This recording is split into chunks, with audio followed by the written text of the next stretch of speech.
श्रीपरमात्मने नमः। अनाश्रितः कर्मफलं कार्यकर्म करोति यः सा सन्न्यासी च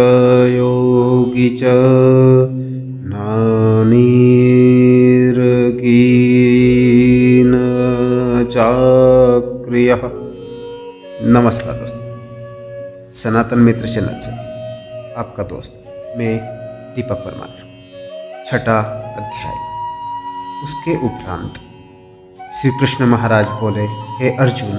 जो पुरुष कर्म के फल को न चाहता हुआ करने योग्य कर्म करता है वह सन्यासी और योगी है, और केवल अग्नि को त्यागने वाला सन्यासी योगी नहीं है तथा केवल क्रियाओं को त्यागने वाला भी सन्यासी योगी नहीं है।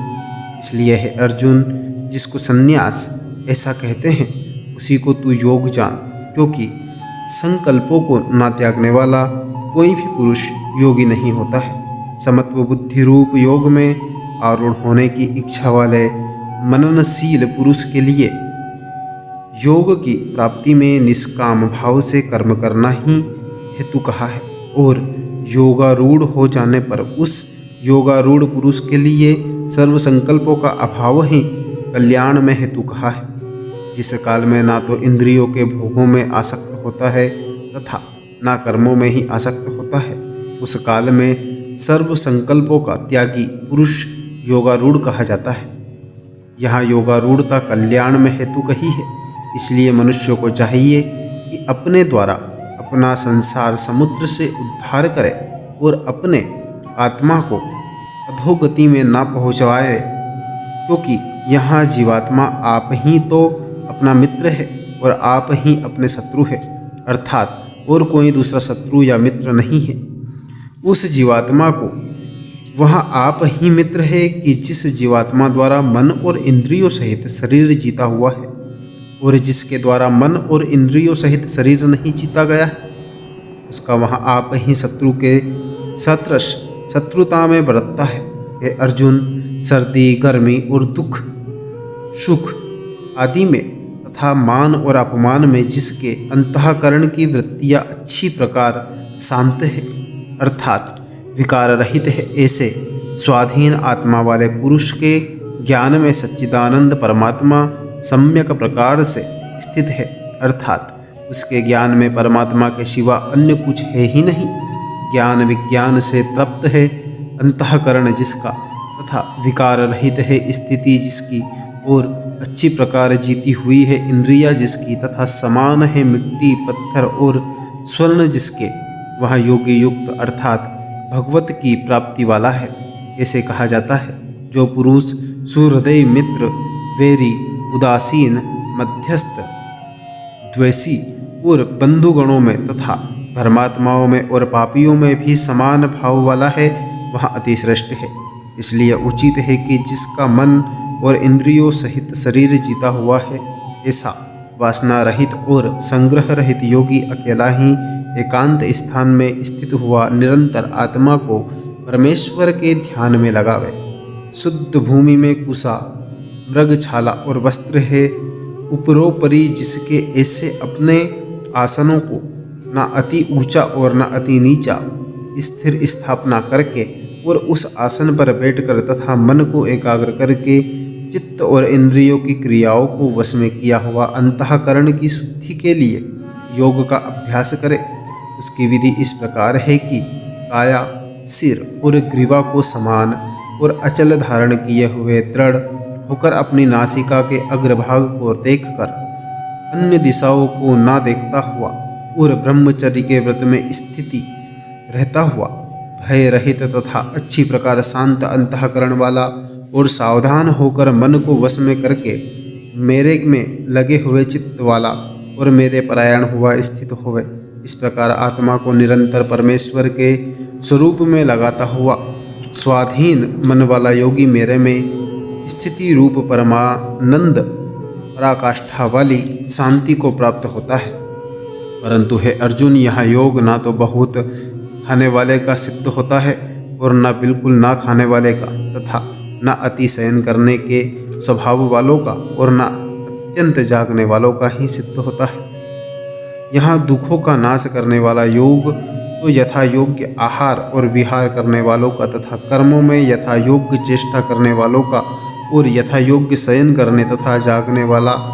का ही सिद्ध होता है। इस प्रकार योग के अभ्यास से अत्यंत वश में किया हुआ चित्त जिस काल में परमात्मा में ही भली प्रकार स्थित हो जाता है, उस काल में संपूर्ण कामनाओं से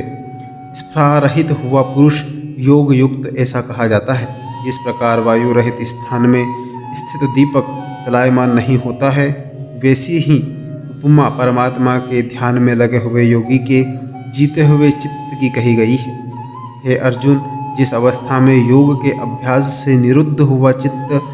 उपराम हो जाता है और जिस अवस्था में परमेश्वर के ध्यान से शुद्ध हुई सूक्ष्म बुद्धि द्वारा परमात्मा को साक्षात करता हुआ सच्चिदानंद परमात्मा में ही संतुष्ट होता है तथा इंद्रियों से अतीत केवल शुद्ध हुई सूक्ष्म बुद्धि द्वारा ग्रहण करने योग्य जो अनंत आनंद है, उसको जिस अवस्था में अनुभव करता है और जिस अवस्था में स्थित हुआ यह योगी भगवत स्वरूप से नहीं चलायमान होता है और परमेश्वर की प्राप्ति रूप जिस लाभ को प्राप्त होकर उससे अधिक दूसरा कुछ भी लाभ नहीं मानता है और भगवत प्राप्ति रूप जिस अवस्था में स्थित हुआ योगी बड़े भारी दुखी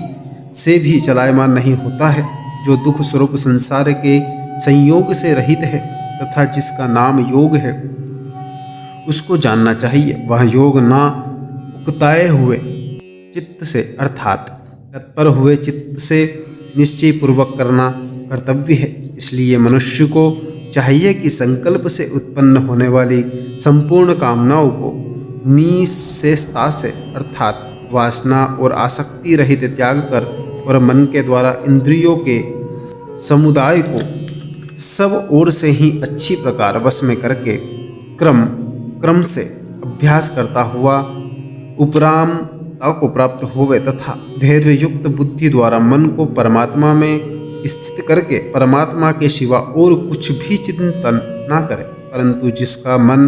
वश में नहीं हुआ हो और उसको चाहिए कि यहाँ स्थिर ना रहने वाला और चंचल मन जिस कारण से सांसारिक पदार्थों में वितरता है उससे रोककर बारंबार परमात्मा में ही निरोध करे, क्योंकि जिनका मन अच्छी प्रकार शांत है और जो पाप से रहित है और जिसका रजोगुण शांत हो गया है, ऐसे इस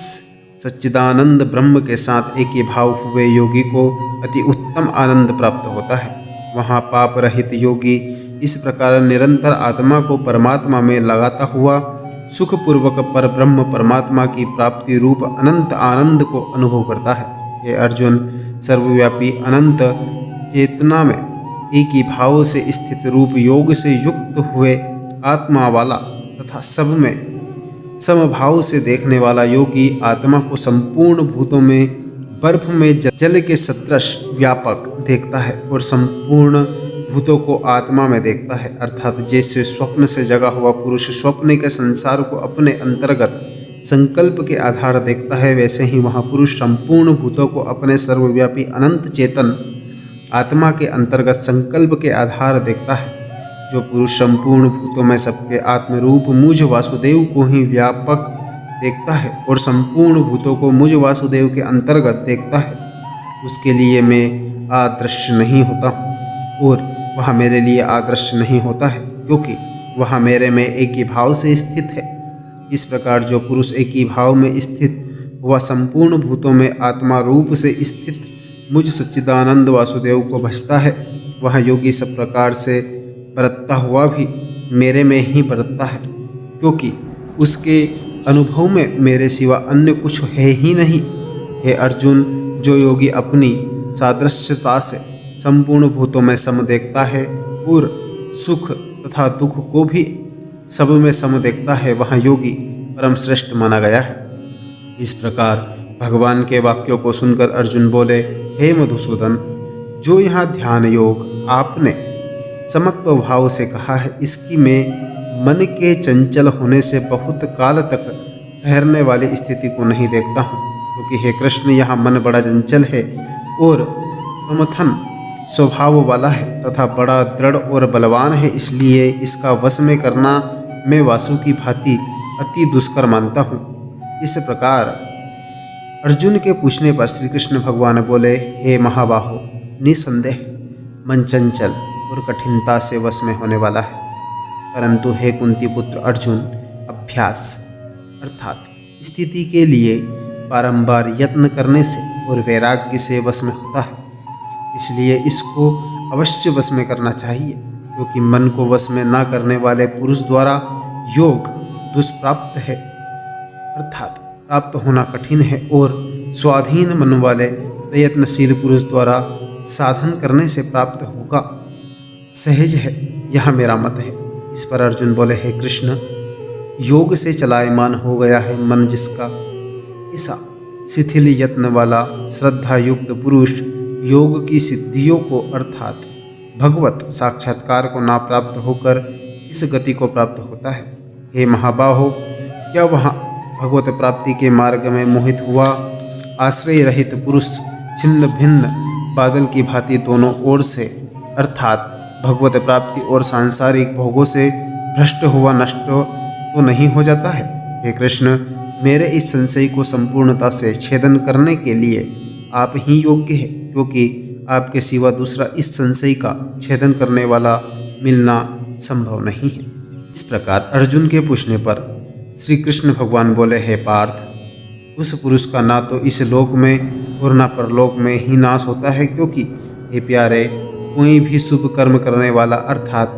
भगवत अर्थ कर्म करने वाला दुर्गति को नहीं प्राप्त होता, किंतु वहाँ योग भ्रष्ट पुरुष पुण्यवानों के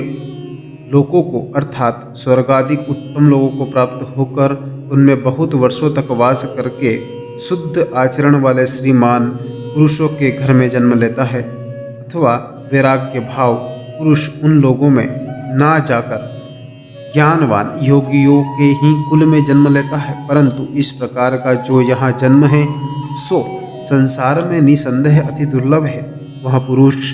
वहाँ उस पहले शरीर में साधन किए हुए बुद्धि के संयोग को अर्थात समत्व बुद्धि योग के संसारों को अनायास ही प्राप्त हो जाता है, और हे कुरुनंदन, उसके प्रभाव से फिर अच्छी प्रकार भगवत प्राप्ति के निमित्त यत्न करता है। वहाँ विषयों के वश में हुआ भी उस पहले के अभ्यास से ही निसंदेह भगवत की ओर आकर्षित किया जाता है, तथा समत्व बुद्धि रूप जिस योग का जिज्ञासु भी वेद में कहे हुए सकाम कर्मों के फलों को उल्लंघन कर जाता है। जबकि इस प्रकार मंद प्रयत्न करने वाला योगी भी परम गति को प्राप्त हो जाता है। तब क्या कहना है कि अनेक जन्मों से अंतःकरण की शुद्धि रूप सिद्धि को प्राप्त हुआ, और अति प्रयत्न से अभ्यास करने वाला योगी संपूर्ण पापों से अच्छी प्रकार शुद्ध होकर उस साधन के प्रभाव से परम गति को प्राप्त होता है, अर्थात परमात्मा को प्राप्त होता है। क्योंकि योगी तपस्वियों से श्रेष्ठ है और शास्त्र के ज्ञान वालों से भी श्रेष्ठ माना गया है, तथा सकाम कर्म करने वालों से भी श्रेष्ठ योगी है। इससे हे अर्जुन, तू योगी हो। हे प्यारे, संपूर्ण योगियों में भी जो श्रद्धावान योगी मेरे में लगे हुए अंतरात्मा से मेरे को निरंतर भजता है, वह योगी मुझे परम श्रेष्ठ मान्य है। ये था आत्म संयम योग। आपको वीडियो कैसी लगी हमें कमेंट बॉक्स में एक बार ज़रूर बताएं, और अगर आपने अभी तक हमारे चैनल को सब्सक्राइब नहीं किया है कर लीजिए। ऐसी ही धार्मिक और आध्यात्मिक ऑडियो बुक के लिए आप सभी का धन्यवाद। हर हर महादेव।